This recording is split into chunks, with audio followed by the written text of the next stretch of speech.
On se retrouve aujourd'hui pour l'introduction de ce vlog. Nous sommes lundi, je vais y arriver une semaine sur deux à introduire les lundis. Donc, on se retrouve lundi, il est, je sais pas, début d'après-midi, quelque chose comme ça, et je prends un petit temps pour filmer puisque je dois faire d'autres vidéos et je me suis dit qu'il fallait mieux que j'en profite pour introduire ce vlog, sinon ça va encore traîner jusqu'à jeudi et on va se retrouver avec un vlog hyper compact et imbuvable, c'est pas le but. Donc, je vais vous dire où j'en suis dans mes lectures. Je suis en train de lire ce livre, mais à l'heure où sortira ce vlog, le vlog dédié sera sorti, donc je ne vais pas rentrer dans les détails, c'est inutile. J'ai lu... Qu'est-ce que j'ai lu d'autre? J'ai avancé un petit peu les archives de l'Exode avec The Riddler, mais je vous en reparlerai. Et je dois continuer les Graciers que je lis avec Aurélie, je vous remets sa chaîne en barre d'infos. Je suis un petit peu à la bourre, j'ai je pense 100 pages à rattraper, mais je vais faire ça après. Là, il fallait que je filme, il fallait que je fasse plein de trucs, donc on va se concentrer sur ma lecture en cours et celle que j'ai terminée hier soir dont je vais vous parler. Alors, en ce moment, je suis en train de lire, je vous montre ça tout de suite, ce livre que je vous avais montré, que j'ai emprunté en médiathèque et que je vais très sûrement essayer d'acheter parce que je le trouve assez incroyable. Donc, dans les mythes miroirs de nos sociétés, on va retrouver je ne sais plus combien de mythes, une dizaine je pense, qui sont réécrits par l'autrice qui est Laetitia Abadestieux, qui sont donc réécrits. Elle fait le choix d'un mythe, puisque vous savez que à l'origine, les mythes ont de multiples sources et écritures que chaque écrivain de l'Antiquité grecque ou romaine a repris des mythes et les a réécrits à sa sauce, donc les sources pour une même histoire de base ne manquent pas. Elle fait à chaque fois un choix qu'elle va justifier et elle réécrit le mythe évidemment un peu à sa sauce puisqu'il y a quand même des vues féministes autour de ce livre, donc elle prend un parti dans son écriture et ça se sent et elle le dit. Et suite à la réécriture de ce mythe, elle en fait une analyse à partir d'une grande thématique. Donc typiquement, on commence avec Pandore, et donc le mythe de Pandore, qu'elle reprend dans Théogonie et Les travaux et les jours d'Hésiode. Et ensuite, après avoir réécrit le mythe, elle fait l'analyse qui s'intitule ici « Aux origines de la misogynie ».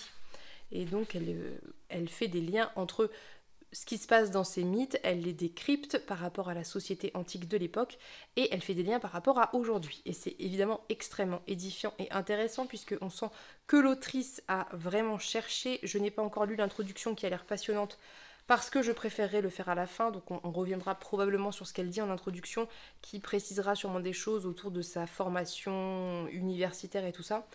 Toujours est-il que j'en ai lu 4 ou 5, je ne sais plus, et qu'à chaque fois c'est passionnant. Donc typiquement, je vais vous prendre des exemples concrets puisque j'ai pris des notes. Donc, dans Pandore, elle choisit, l'autrice, de reprendre le Pandore d'Hésiode. Hésiode, c'était un paysan poète dans l'Antiquité grecque qui, alors je ne sais plus sa période exacte, à quelle époque exactement, mais ça peut être intéressant de le savoir puisque tous les écrivains, enfin tous les mythes ne sont pas écrits à la même période. Je crois que c'est moins 8e, oui c'est ça. 8e siècle avant Jésus-Christ, donc quand même assez lointain. Et donc Hésiode était un paysan poète, il n'a pas de formation spécifique en philosophie ou autre. Il a écrit voilà, il a écrit et je sais qu'il a été récompensé à l'époque, voilà. Bref. On est face à un mythe qui est évidemment d'un côté fondateur, puisque c'est comment les femmes sont arrivées sur Terre, et qui d'un autre côté est aussi extrêmement intéressant pour comprendre la société gréco-romaine, qui était l'une des sociétés les plus misogynes ayant existé de tous les temps, je vous le dis, parce qu'on se fait une image très très faussée de cette période et de cette société grecque antique. C'était l'une des sociétés les plus misogynes ayant existé, hein, patriarcat plus, avec toutes les pires choses qu'on puisse imaginer quand on est une femme. Je pense qu'il valait mieux ne pas vivre à Athènes dans l'Antiquité, mais soit. Et donc, l'autrice explique, en gros, qu'Hésiode dit très clairement dans l'un de ses écrits que la femme idéale, si tant est qu'elle existe, ce qui n'est pas donné, c'est de choisir une femme qui a 14 ans, de ne pas se marier quand on est un homme avant 30 ans, et de la prendre donc à 14 ans et très jeune pour l'épouser, de manière à pouvoir la modeler, la rendre obéissante. En d'autres termes, je vous traduis, la dresser. Voilà. Donc c'est pour vous donner une petite idée des mentalités qu'on pouvait retrouver à l'époque. C'est très sympathique. Hésiode dit très clairement dans ses écrits, et je me souviens parfaitement l'avoir étudié à la fac, donc je sais que c'est vrai, que les femmes sont, je cite, paresseuses, avides, dépensières et voleuses, que en gros ce sont des cruches vides telles cruches de Pandore, puisqu'à l'origine, dans le mythe d'origine, ce n'est pas une boîte mais une cruche qu'elle transporte. Bref, et en gros, l'autrice explique que ce n'était pas forcément une mentalité répandue de manière universelle, puisque beaucoup de religions et de cultures autour de la Grèce antique, eh bien, n'avaient pas du tout la même façon de penser, et elle prend des exemples qui sont encore une fois édifiants, puisqu'elle prend, je lis mes notes, hein, vous m'excuserez parce que je ne peux pas retenir les noms, c'est impossible. Elle prend la mythologie nordique avec le personnage Embla ou Ambla, je ne sais pas, qui a été créé en égalité parfaite avec l'homme. Elle prend l'exemple du zoroastrisme avec Machiana, qui est née d'un animal qui n'était ni mâle ni femelle et qui est la parfaite égale de l'homme encore une fois. Et elle prend l'exemple de la religion, ou plutôt de la culture, de la mythologie zambienne, où l'homme et la femme ont été créés asexués, et en fait ça a été un tirage au sort, chacun a pioché un paquet et qui contenait des attributs sexuels, et qui a fait d'eux donc l'homme ou la femme. Voilà, c'est ça la base de la mythologie, et ce sont deux personnages créés en même temps et égaux. Donc on est quand même, comme vous pouvez le voir, chez les Grecs dans une mentalité qui est particulièrement misogyne, où la femme, parce que je n'ai pas résumé Pandore, mais je vais vous le faire en 3 lignes. Hein. En gros, Prométhée donne le feu aux hommes, Zeus est très fâché, donc punit Prométhée qui se fait bouffer le foie toutes les nuits ou tous les matins, et ça repousse la nuit, enfin bref, un truc affreux. Et pour punir les hommes qui ont le feu et qui sont heureux et contents et qui commencent à inventer des outils et tout ça, eh bien il leur envoie Pandore, qui est une femme, pour les punir avec une cruche scellée contenant tous les maux, donc les épidémies, voilà, tous les défauts de l'humanité, l'avidité, enfin tout ce qu'on peut imaginer. Et Pandore, une fois qu'elle est amenée sur Terre, elle ouvre cette boîte parce qu'elle est, enfin cette cruche, parce qu'elle est curieuse, s'en échappent tous les maux. Et donc en gros, l'origine des femmes selon la mythologie grecque, c'est une punition divine, c'est une plaie, c'est voilà, c'est quelque chose d'extrêmement négatif. Avant les femmes, les hommes avec un petit H vivaient un âge d'or où tout allait bien, où la vie était parfaite, où c'était incroyable. La femme est arrivée et elle a foutu la merde. En gros, c'est ça l'idée. Hein. Donc voilà, c'est pour reposer un peu les bases quand même de la mythologie grecque, il ne faut pas l'oublier, parce que ça va expliquer aussi tout ce qui existe comme mythe par la suite. Bref, je vais conclure avec Pandore. Si je fais ça à chaque mythe, on va pas s'en sortir, mais en gros, les femmes sont vues comme un ajout tardif à l'humanité, et sont surtout vues comme un ajout qui n'était pas nécessaire et qui est une malédiction en soi, d'où la misogynie des Grecs envers les femmes, puisque ce sont des plaies, ce sont des choses négatives qui apportent que des ennuis. Voilà. J'ajoute ça à toute fin utile, évidemment, les femmes n'ont pas d'individualité, il n'existe pas des femmes, il existe la femme, le fameux la femme, et cette femme, puisque toutes les femmes sont les mêmes en fait, hein, voilà, et qu'en plus de ça, vu qu'elles sont toute leur vie mineures, que toute leur vie elles sont les propriétés des hommes, elles n'ont aucune individualité, ni aucune personnalité, voilà, donc c'est pour quand même remettre en contexte, parce que c'est des choses que je savais, mais le fait de le relire, parce que je l'avais quand même bien étudié à la fac, tout ça, et c'était très intéressant, mais le fait d'avoir à présent 10 ans de plus, et me remettre tout ça en mémoire avec toutes les connaissances que j'ai accumulées depuis en sociologie, en féminisme, et tout ça, fait que ça me fait réaliser à quel point on idéalise cette société grecque, et notamment athénienne, hein, puisque là on est quand même très concentré sur Athènes, et à quel point c'était affreux pour plus de 50% de la population. C'est ça qu'il faut se remettre en tête. Parce que, alors il y a les femmes hein, qui sont traitées comme des objets, des propriétés, mais les enfants, c'est pas tellement mieux, et on ne parle même pas des esclaves. Donc, ok, Athènes avait des qualités en termes de démocratie et tout ça, mais ça concernait peut-être, allez, 25% de la population, à tout péter. Voilà. Bref, on va parler ensuite de Thésée et du coup du mythe du héros grec et de l'invention de la virilité. Donc je vous la fais très courte. Thésée, eh bien c'est celui qui... Qu'est-ce qu'il fait Thésée?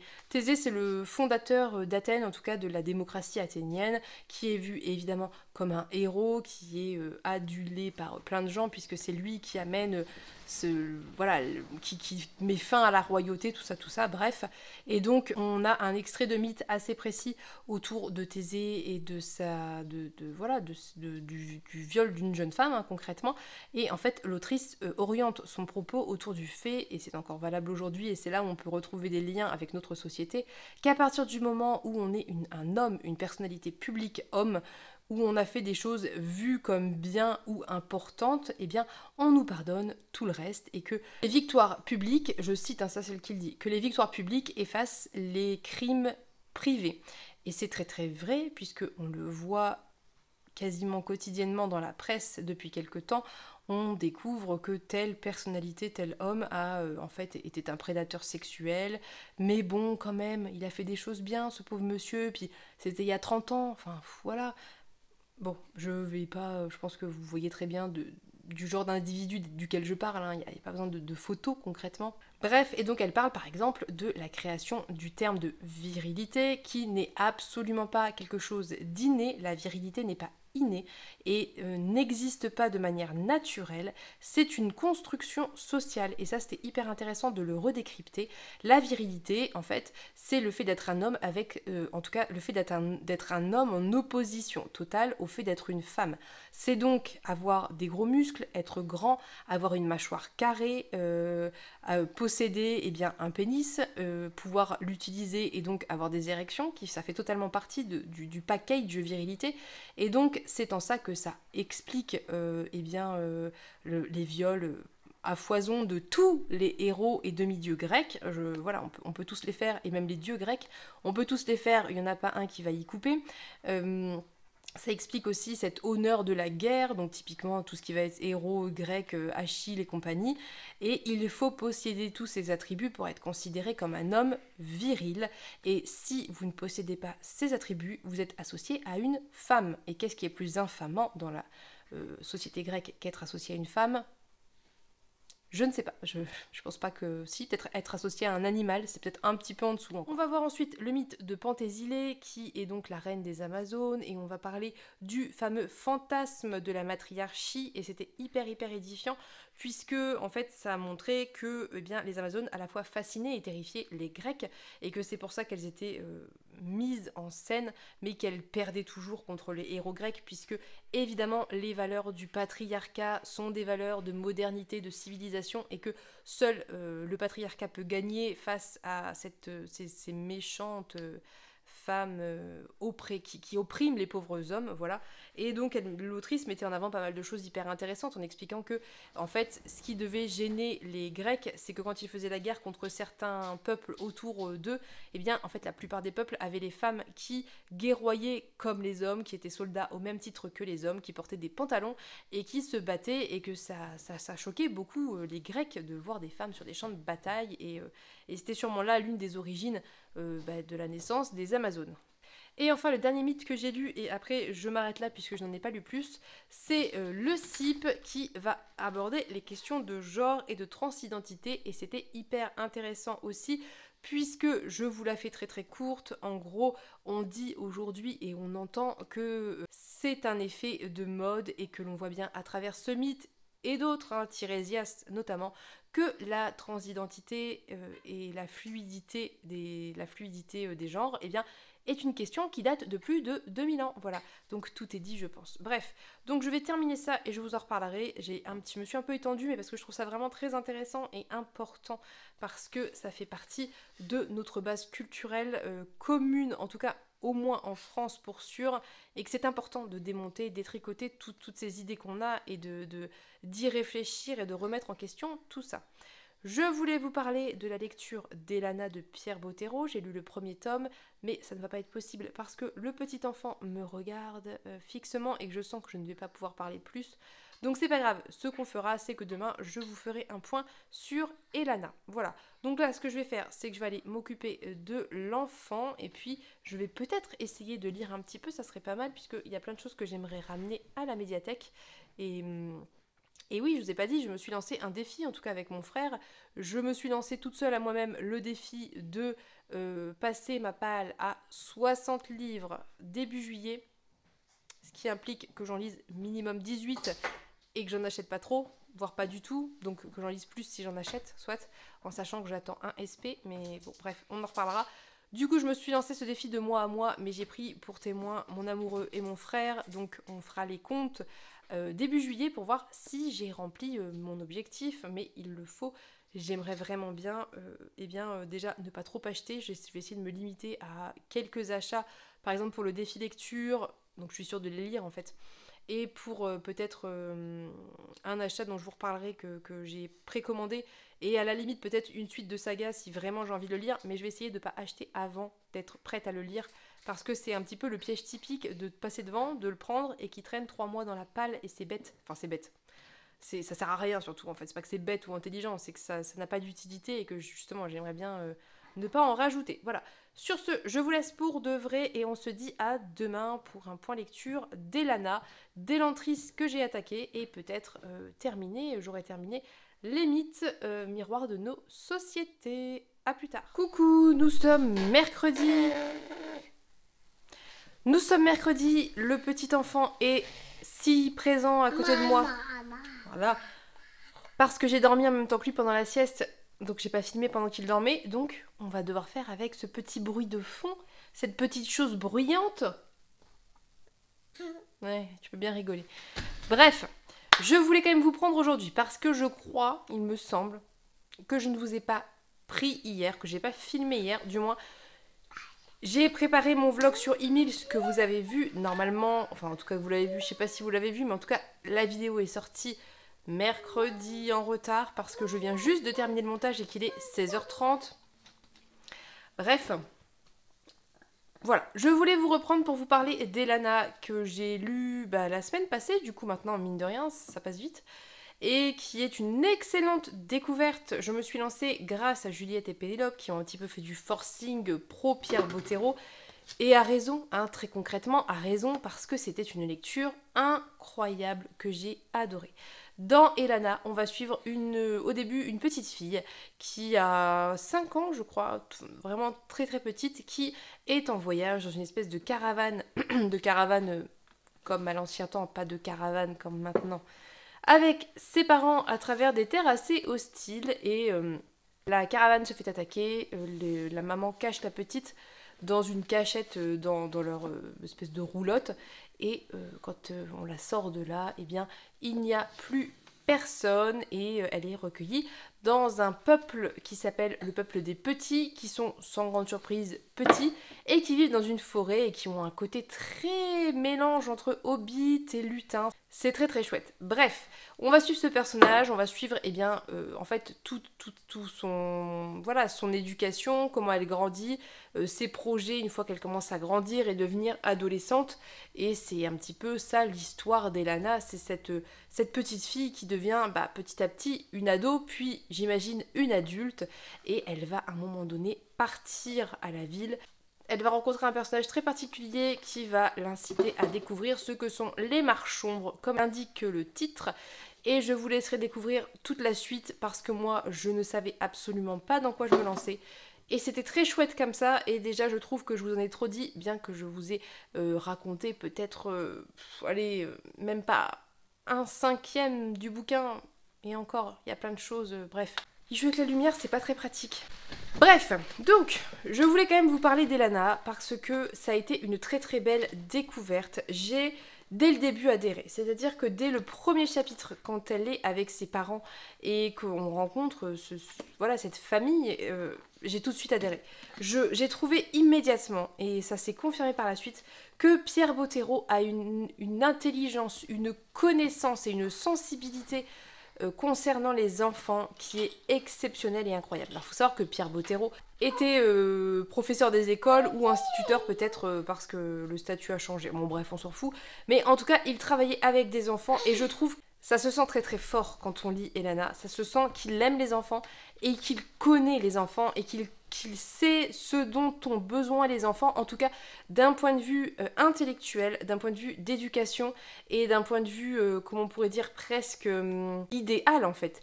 Puisqu'il va nous faire cette petite fille qui a des parents qui répondent à ses questions, qui sont honnêtes avec elle, qui lui disent les choses et qui lui expliquent les choses avec honnêteté sans mentir, qui lui proposent aussi ce qu'ils appellent la réponse du poète et la réponse du savant, qui serait la jolie réponse, voilà, peut-être parfois un peu, comment on peut dire, réconfortante quelque part, et la réponse, la réalité.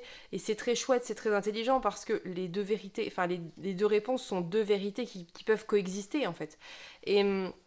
Et déjà dès le début, moi j'étais à fond. Voilà, j'ai adoré son traitement de l'amour, de l'émotion, son traitement des relations parents-enfants. Voilà, c'était mais incroyable, mais ça m'a touchée vraiment, sincèrement. Je ne me rappelle pas la dernière fois où j'ai été aussi sincèrement et profondément touchée par un échange entre un enfant et son parent. En tout cas, de manière écrite, quoi. Enfin, je veux dire, pas réelle. Je ne me rappelle pas avoir déjà été aussi profondément touchée et avoir trouvé quelque chose d'aussi beau à l'écrit en littérature. C'était vraiment mais incroyable, ce premier ou ces deux premiers chapitres.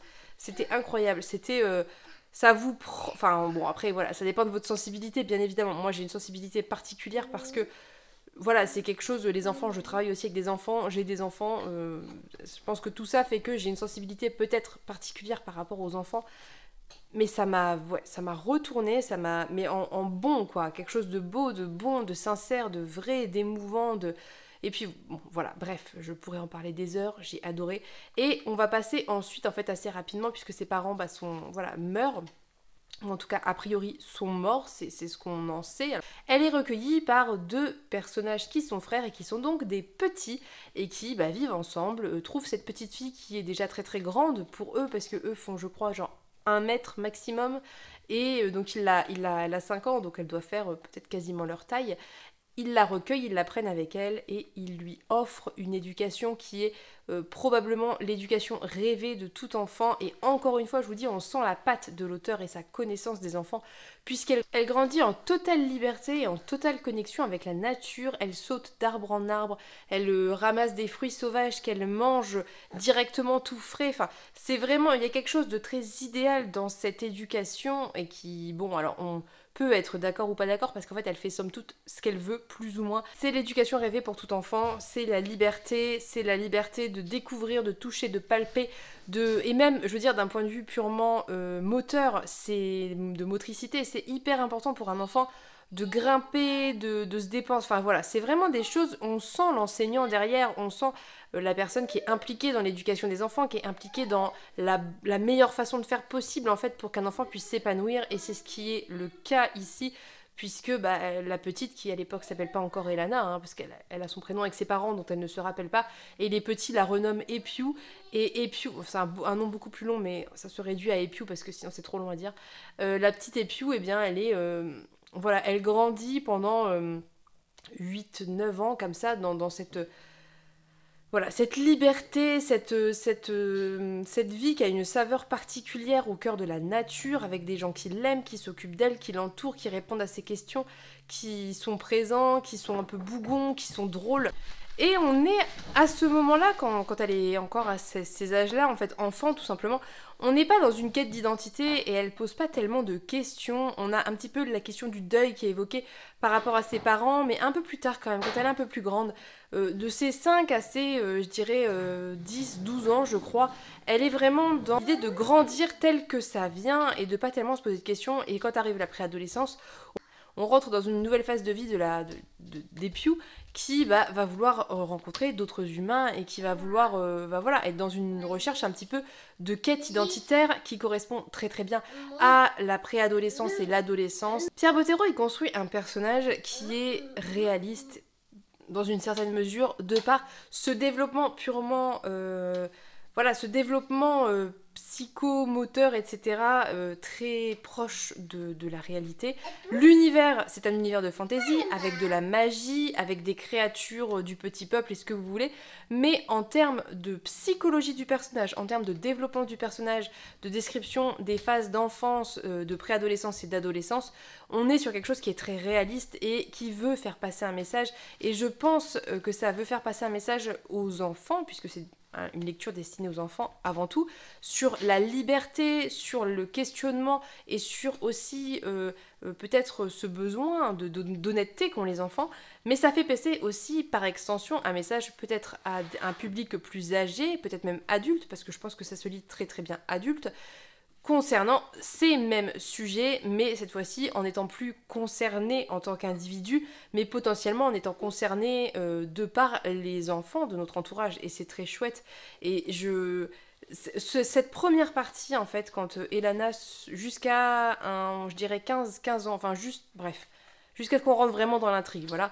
J'ai tellement adoré. Ça va parler de deuil une fois qu'elle arrive à la préadolescence, adolescence. Ça va parler d'évolution, ça va parler de réflexion de soi, ça va parler de confiance en soi, parce qu'Eliana a grandi dans un tel cadre où elle n'a jamais été comparée à personne, où elle n'a jamais été franchement brimée ou réprimandée, où elle a pu explorer autant qu'elle le voulait, où elle a pu grandir comme elle le voulait dans une société qui ne la jugeait pas, qui ne lui a pas donné de stéréotypes liés à son genre, liés à son physique ou que sais-je.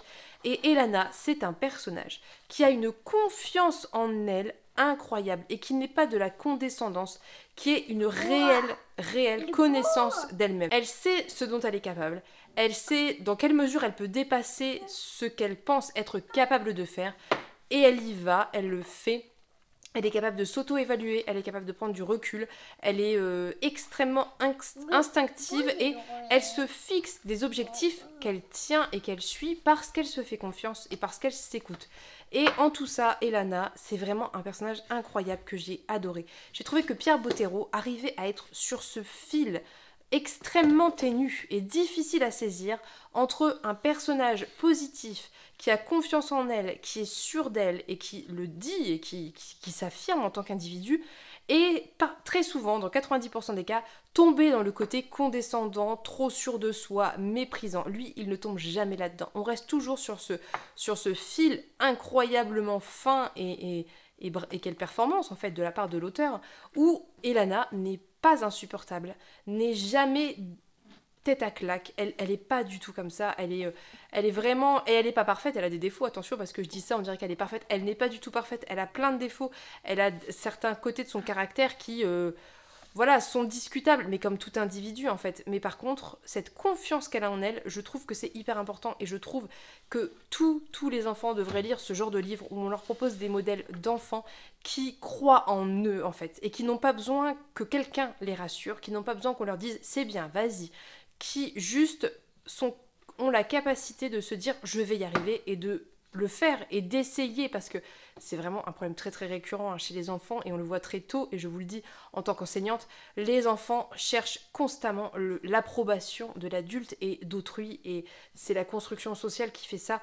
Et justement, Elana, c'est pas le cas. Elana, elle n'attend pas l'approbation des autres, elle est capable d'affirmer, elle est capable de se taire et de réfléchir avant de parler, elle est capable de se poser, de se remettre en question, et c'est très très bien, et c'est hyper important, et voilà, et j'ai adoré cette construction de personnages. J'ai aimé dans l'ensemble tous les personnages.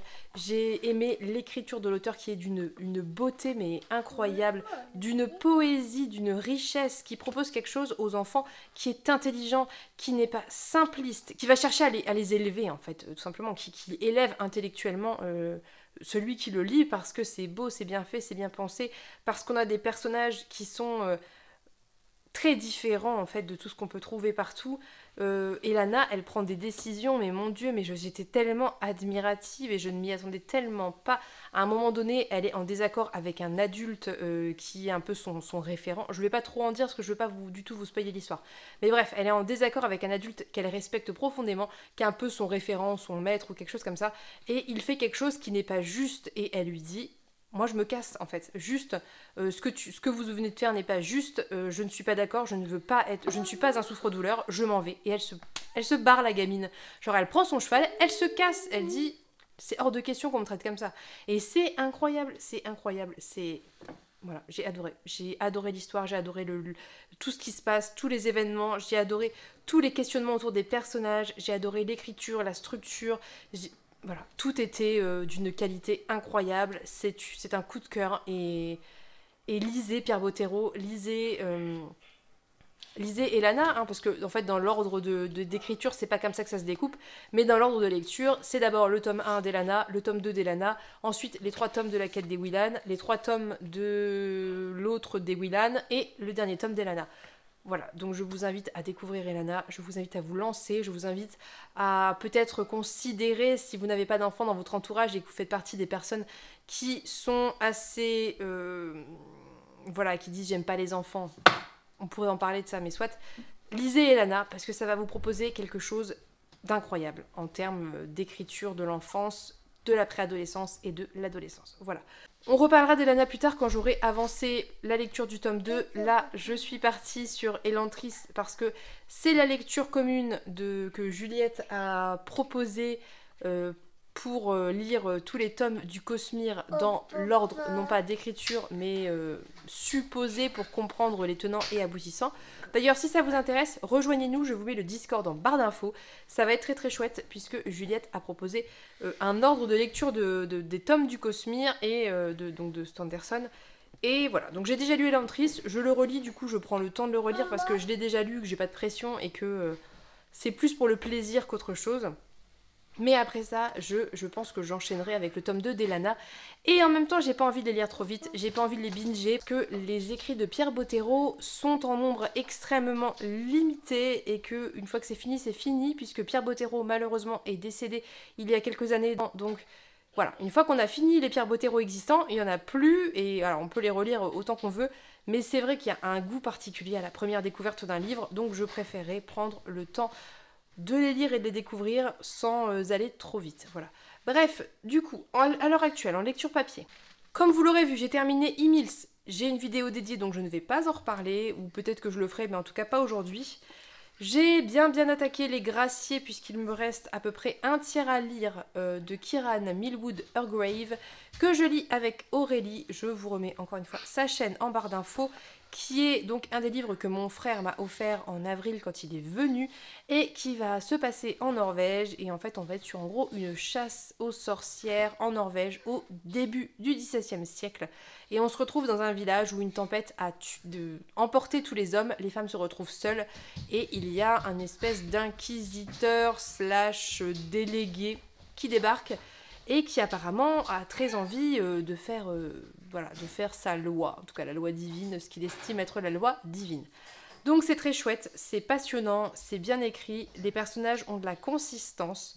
Les personnages féminins, pour certaines, sont absolument détestables, d'autres sont très nuancés et d'autres encore sont extrêmement attachantes. Il y a très peu d'hommes, hein, puisque là, tous les hommes sont morts, à part les enfants, et le nouveau prêtre qui arrive, enfin pasteur du coup, le nouveau pasteur qui arrive et le délégué, et du coup on se retrouve avec des femmes et c'est pas forcément joli, mais en tout cas c'est une très bonne lecture, ça se lit tout seul, mais c'est vrai qu'on a une ambiance qui est très sombre parce qu'on est en Norvège, qu'il fait quand même des très très longues journées de nuit, il fait très froid, c'est le XVIIe siècle, c'est quand même assez pauvre, voilà, c'est une ambiance un peu qui met un peu mal à l'aise, mais à dessein, je veux dire, c'est volontaire, hein. Et j'aime beaucoup le personnage de Maren, qui est un personnage très nuancé, qui se pose beaucoup de questions et qui a beaucoup de remises en question par rapport à la disparition de son fiancé, de son père et de son frère, et qui voit un petit peu tout qui se délite suite à la disparition des hommes.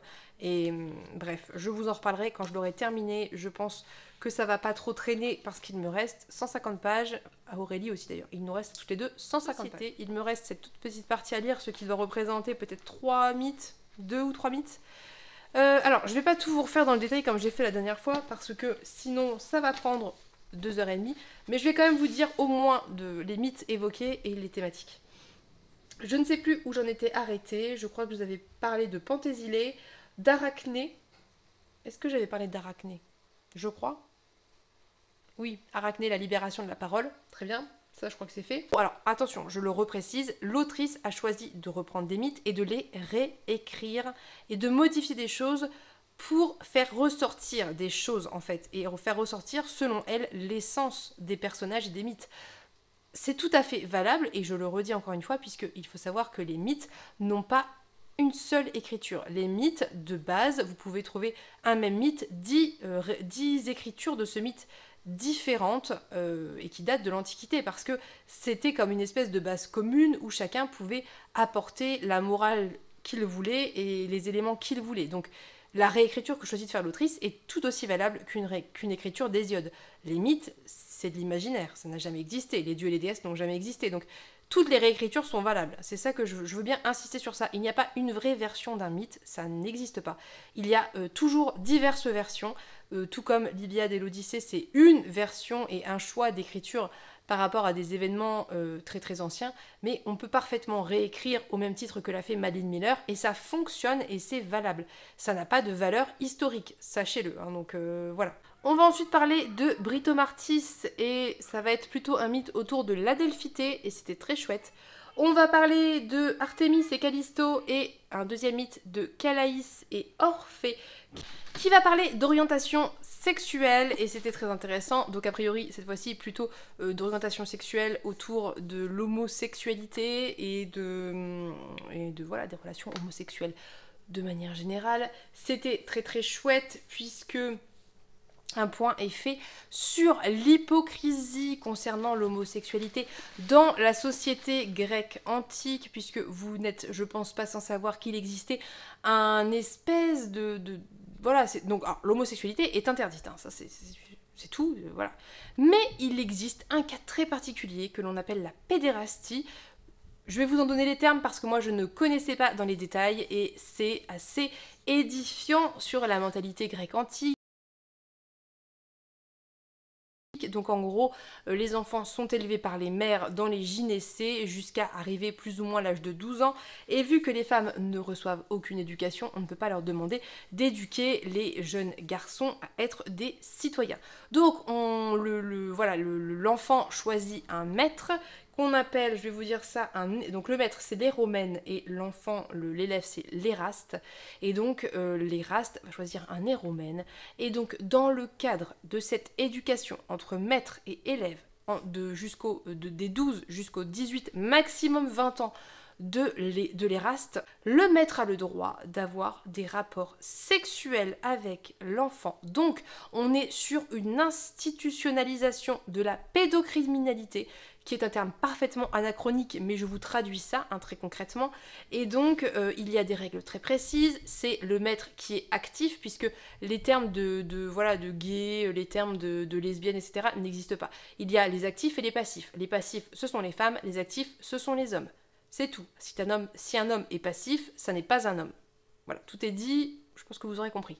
Donc, l'élève qui n'est pas encore un homme, qui n'est pas encore au summum de sa virilité, est donc passif et ne doit pas s'exprimer, pas parler, pas montrer de plaisir, etc. Bon, bref, si tant est qu'il puisse en ressentir, on s'entend, mais soit. Et le maître, eh bien, doit être l'actif. Donc, voilà, je vous donne les termes de ce truc officiel qu'est la pédérastie. Donc non, l'homosexualité n'était pas tolérée dans la Grèce antique, on était sur de la pédocriminalité parfaitement légale, normale, sans souci, dans le plus grand des calmes, hein, concrètement, et c'était la seule alternative possible à une relation entre un homme et une femme. Voilà. Tout est dit. Donc si on retient de la Grèce antique que les termes de tout autour de l'homosexualité n'existait pas, qu'il y avait les actifs et les passifs, si on retient que tout ce qui concernait le viol n'existait pas, si on retient que les femmes étaient considérées comme des objets, des mineurs, des propriétés, si on retient que l'homme devait être viril et que dans la virilité on comprend la violence, les viols, la guerre, la bagarre et tout ce que vous voulez, je vous laisse imaginer comment était la société grecque antique. Il est temps de casser l'image qu'on a de cette époque, qui est très très loin d'être idéale, mis à part pour peut-être 15-20% de la population, à savoir les hommes blancs, hétéros, cisgenres, voilà. Et est riche et libre, évidemment. Donc, cassons les mythes, hein, concrètement. Bref, donc ça c'était évidemment très très intéressant, très dur aussi à lire, mais très intéressant. On parle un petit peu de Sappho aussi, qui était une poétesse qui a ouvertement exprimé ses sentiments envers d'autres femmes, mais qui est le seul contre-exemple que l'on ait en Grèce antique, et je ne sais pas comment elle a fait pour survivre, mais soit. On parle aussi d'Hélène, et le traitement d'Hélène est passionnant, puisque l'autrice prend le parti de faire une Hélène très particulière, qu'on n'a jamais vue, que moi je n'avais jamais vue. C'est une Hélène qui n'est qu'un physique, ça veut dire que Hélène, depuis sa plus tendre enfance, on ne lui a jamais adressé la parole. On ne lui parle pas parce qu'elle n'a pas à parler, elle a juste à être belle. Elle est complètement absente de son corps, elle est absente de la réalité parce que elle existe tellement peu pour les autres, si ce n'est pour son physique, qu'elle finit par se soustraire au monde qui l'entoure. Et donc l'autrice propose une écriture d'Hélène qui est incroyable, qui vaut le coup d'être lue, vraiment, très sincèrement. Et une analyse de ce qu'on a fait d'Hélène, à savoir une femme vénale et tout ce que vous voulez, qui est tout aussi passionnante. Voilà, je vous invite à découvrir ça. Il me reste Cassandre, il me reste à lire Déméter et Perséphone, qui va être passionnant, je pense. Et il me reste à lire Échidna et Typhon, et je crois que c'est tout. Donc il me reste 3 mythes à lire. Je vous invite fortement à lire ça, parce que c'est passionnant, c'est intelligent, et ça a le grand mérite de proposer un regard différent sur cette société, cette manière de penser, et par extension la nôtre, puisque notre culture a parfaitement intégré tout ce qui était grec et romain. Soit, voilà, donc je vous ferai un point quand j'aurai terminé. J'espère que je vous ai pas saoulé à tout développer, mais je trouve ça tellement important et nécessaire que je ne peux pas ne pas le faire. Voilà. Donc, je vais terminer mes lectures. En cours. A priori, on va attaquer dès aujourd'hui Un jour de nuit tombée avec Marion et Pénélope.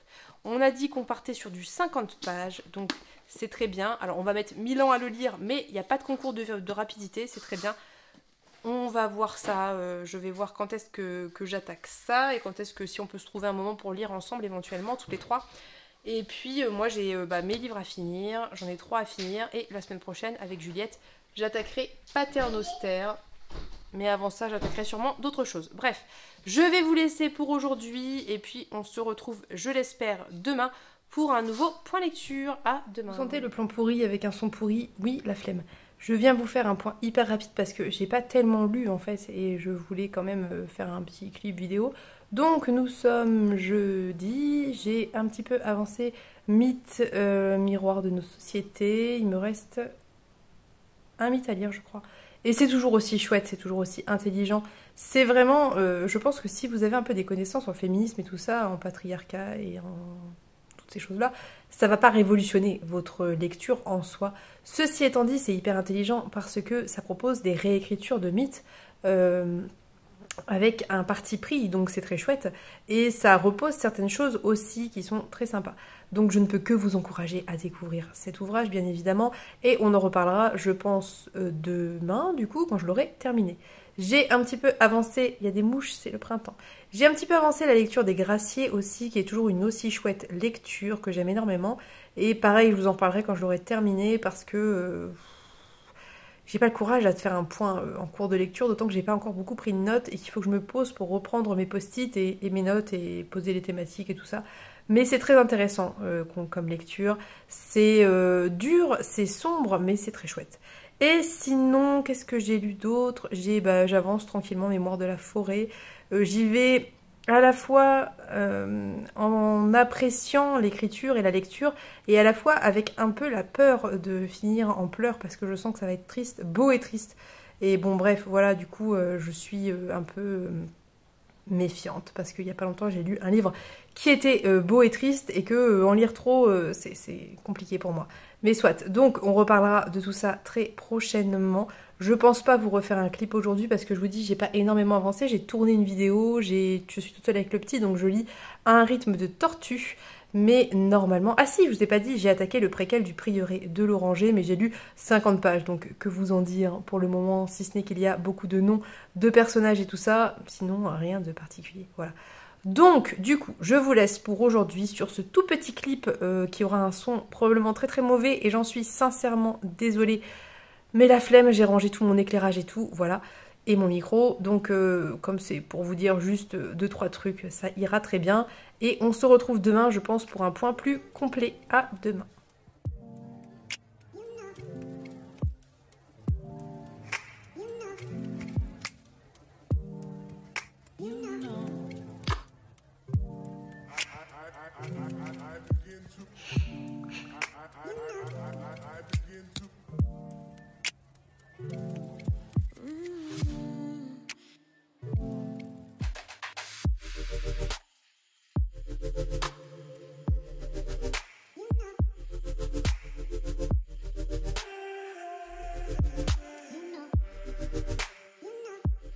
Coucou, on se retrouve, on est samedi. Je n'ai pas filmé hier car je n'ai pas eu le temps, vous commencez à avoir l'habitude. Et je n'ai pas grand chose non plus à ajouter en termes de lecture. Pourquoi? Parce que j'ai commencé des lectures dont je ne peux pas vous parler pour le moment. Par contre, j'ai terminé ça. Je vais pas plus m'étendre. Je pense que je l'ai assez fait et que vous aurez compris le principe. J'ai terminé les mythes restants et c'était très très chouette. J'ai beaucoup aimé le mythe concernant Hélène que j'ai trouvé très intéressant. Mais je pense que je vous l'avais déjà évoqué. Après j'ai lu Cassandre et Echidna et Typhon. Et c'est tout. Et Déméter et Perséphone que j'ai beaucoup aimé aussi. Bref, c'était vraiment très chouette. C'est une lecture édifiante et importante. Je pense que si vous avez l'occasion soit de vous le procurer, de l'emprunter d'une quelconque façon que ce soit, n'hésitez pas parce que c'est hyper intéressant. Donc ça, je vais le ramener à la médiathèque. J'ai un peu avancé les Graciers. Il me reste pas franchement grand chose à lire puisqu'il me reste une centaine de pages. Voilà, il me reste ça. Donc je vais terminer ça ce week-end, c'est mon projet du week-end principal et je vous en reparlerai la semaine prochaine quand je l'aurai terminé parce qu'il faut que je prenne des notes. J'ai mis plein de trucs pour me rappeler parce que je ne pouvais pas forcément prendre des notes sur le moment. Donc je vais faire ça, je vais me poser et puis je vous en reparlerai du coup lundi je pense. Voilà. Et en termes de lecture, je pense que... Ah si, bah si, je suis bête. J'ai attaqué là le gros préquel du Prieuré de l'Oranger avec Marion et Pénélope. C'est très très chouette. J'en suis au début, hein. J'ai lu peut-être un peu plus d'une centaine de pages sur plus de 1000. C'est le début, tout se pose, mais très contente de retrouver d'une part principalement des personnages féminins comme c'était le cas dans le Prieuré de l'Oranger et d'autre part eh bien, tout ce qui concerne a priori des personnages féminins, c'est-à-dire les règles, enfin voilà, ce genre de sujet un peu du quotidien. Je vous en reparlerai pareil la semaine prochaine, mais en tout cas ce début me plaît énormément. Je n'ai pas eu le temps hier de lire la partie que je devais lire, mais je vais rattraper ça aujourd'hui. Voilà, c'est tout pour mes lectures, je pense. J'ai pas tant lu que ça. Enfin, j'ai quand même bien attaqué un autre bouquin, mais on en reparlera.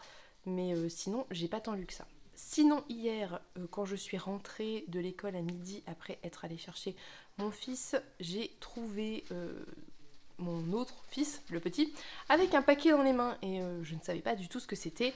Et c'était une surprise de la part de l'une d'entre vous, qui m'a envoyé un petit colis avec des livres, donc je vais vous les montrer. Il y avait Funérailles célestes de Shinran, qui me fait très envie depuis que j'ai découvert Shinran. Je suis très curieuse de continuer. J'aime beaucoup ce format, donc la maison d'édition c'est Piquier Poche, et j'aime beaucoup ces formats, je les trouve très chouettes. C'est un poche, hein, mais je sais pas, j'aime bien ces couvertures et ces petits formats tout mignons. Donc dans Funérailles célestes, je vais vous dire à peu près de quoi ça parle, je ne me rappelle plus, comme d'habitude. C'est une histoire vraie d'amour et de perte, de loyauté et de fidélité au-delà de la mort. Shinran dresse le portrait exceptionnel d'une femme et d'une terre, le Tibet, toutes les deux à la merci du destin et de la politique, et ça se passe dans la deuxième moitié du XXe siècle. Voilà. Donc il y avait un petit mot que j'ai mis ici, qui était trop mignon, qui en gros, je vous donne la teneur du mot sans vous le lire, qui me dit que ce petit cadeau c'est pour me remercier pour les vidéos, les lives et tout ça. Et c'est trop chouette, trop gentil, ça m'a trop touchée. J'ai pas pu filmer hier sur le moment et après dans la journée ça a été compliqué. Donc vous n'aurez pas la réaction première et c'est peut-être pas plus mal parce que j'étais très émue et que bon voilà, je pense que ça commence à bien faire de me voir larmoyante en vidéo. Mais j'étais trop contente, d'autant qu'il y avait une deuxième surprise avec, qui est Sirem et l'oiseau maudit de Yasmine Djebel. J'adore la couverture, je la trouve très jolie. Alors autant en général les couvertures de young adult, c'est pas trop mon truc, autant celle-ci est très belle. Je sais même pas si c'est vraiment du young adult ou vraiment du jeunesse. Toujours est-il que l'autrice Yasmine Djebel a grandi entre la banlieue parisienne et Alger, et elle a été bercée par les histoires que lui racontait son grand-père et les livres du CDI. Inspiré des légendes d'Algérie et d'ailleurs. Sirène et l'oiseau maudit est son premier roman. Je l'ai vu passer et il m'intriguait énormément pour plein de raisons. D'une part parce qu'on est sur une autrice qui a une connaissance et des origines algériennes, donc qui propose a priori une mythologie et des légendes non occidentales, ce qui est très très chouette. J'ai été intriguée par cette couverture qui est très très belle et je ne me rappelle plus de l'histoire encore une fois. Je vais voir si ça spoile pas trop. Pas du tout, ça ne spoile rien, c'est presque une énigme, donc je ne sais pas, nous verrons bien. Toujours est-il que je suis vraiment très curieuse et que je suis très très très très très contente des choix déjà faits par cet abonné qui a choisi de rester anonyme, c'est pour ça que je ne la nomme pas et que je suis extrêmement reconnaissante bien entendu parce que c'est hyper, enfin je l'ai dit sur Instagram et je pense qu'elle l'aura vu parce qu'à mon avis elle est aussi sur Insta, mais je le redis, c'est vraiment très touchant, c'est très gentil, ça... Voilà, comme je l'ai dit à plusieurs reprises, pour d'autres surprises que m'ont fait d'autres personnes, une surprise c'est toujours touchant parce que c'est l'attention déjà de se dire que quelqu'un a pensé à vous, a choisi quelque chose pour vous spécifiquement et vous l'envoie. Et c'est d'autant plus touchant que c'est pas comme si c'était quelqu'un que je connaissais personnellement dans la vie de tous les jours qui me faisait un cadeau. C'est quelqu'un avec qui j'échange a priori, et j'échange avec pas mal de monde sur Instagram et ici d'ailleurs. Et voilà, donc bref, je ne saurais pas comment dire ça, et je l'ai dit sur Insta, et je pense que la personne l'aura vu passer, et j'espère qu'elle l'aura vu passer. Et voilà, je suis trop contente. Je ne vais pas les faire traîner. Mon objectif, c'est qu'ils passent en juin. Comme vous pouvez le constater, moi qui devais baisser ma palle, elle augmente tout doucement. Mais c'est pas grave parce que ça, je compte bien le lire ce mois-ci. Et puis voilà. Donc encore merci mille fois pour cette attention adorable qui m'a vraiment très très sincèrement touchée et émue et que je sais très sincère aussi dans la démarche et dans la surprise. Donc forcément, voilà.